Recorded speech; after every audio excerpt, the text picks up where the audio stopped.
Chicago शहर के दिल में एक कांच के पेंटहाउस की सबसे ऊपरी मंजिल पर जेम्स किंग बैठा है। चमड़े की कुर्सी पर हाथ में प्रीमियम बर्बन का ग्लास लिए वो विशाल खिड़कियों के पार देख रहा है।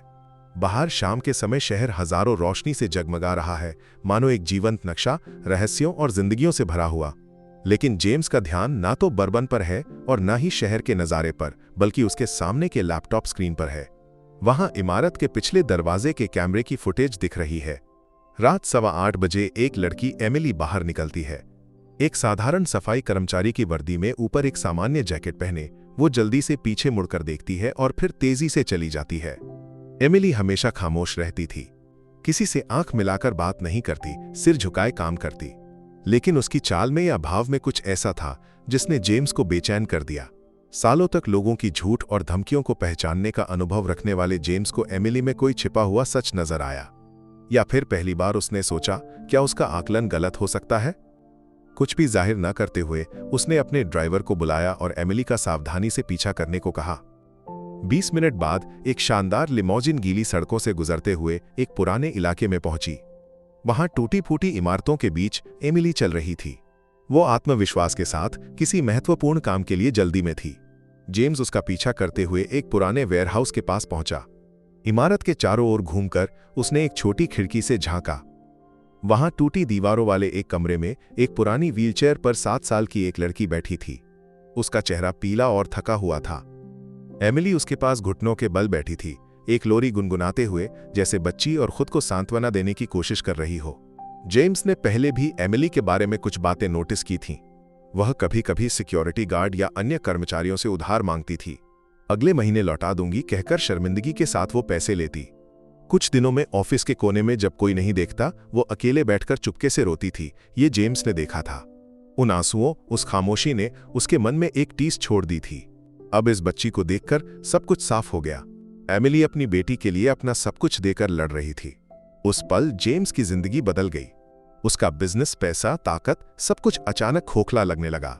उसकी मां की यादें उसके मन में उभरी। रात रात भर काम करके उसे पढ़ाने के लिए संघर्ष करने वाली मां। लेकिन न्यूयॉर्क में सफलता की तलाश में गए जेम्स ने उस मां को, उस प्यार को भुला दिया।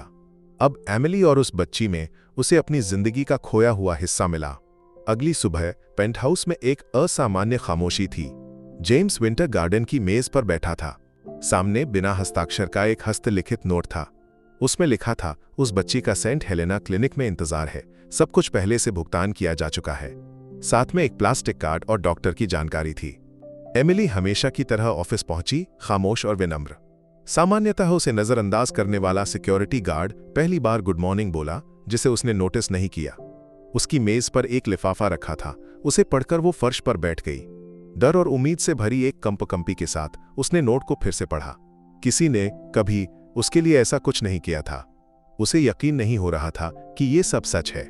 2 दिन बाद एमिली अपनी बेटी माशा का हाथ पकड़े एक निजी क्लिनिक के गलियारे में खड़ी थी। माशा अब व्हीलचेयर पर नहीं थी। डॉक्टरों ने उसके बीमारी के ठीक होने की संभावनाओं के बारे में बताया, एक उज्जवल भविष्य की बात की। सब कुछ एक सपने जैसा लग रहा था। एमिली के मन में कर्ज का बोझ, अकेले रोई रातें अब एक रोशनी में बदल रही थीं। उसी शाम जेम्स उनसे मिलने आया। ना सिक्योरिटी, ना बिजनेस का मुखौटा, सिर्फ एक इंसान के रूप में। माशा के लिए वो एक खिलौना डॉक्टर किट लाया। उस बच्ची की हंसी में एक चमक थी।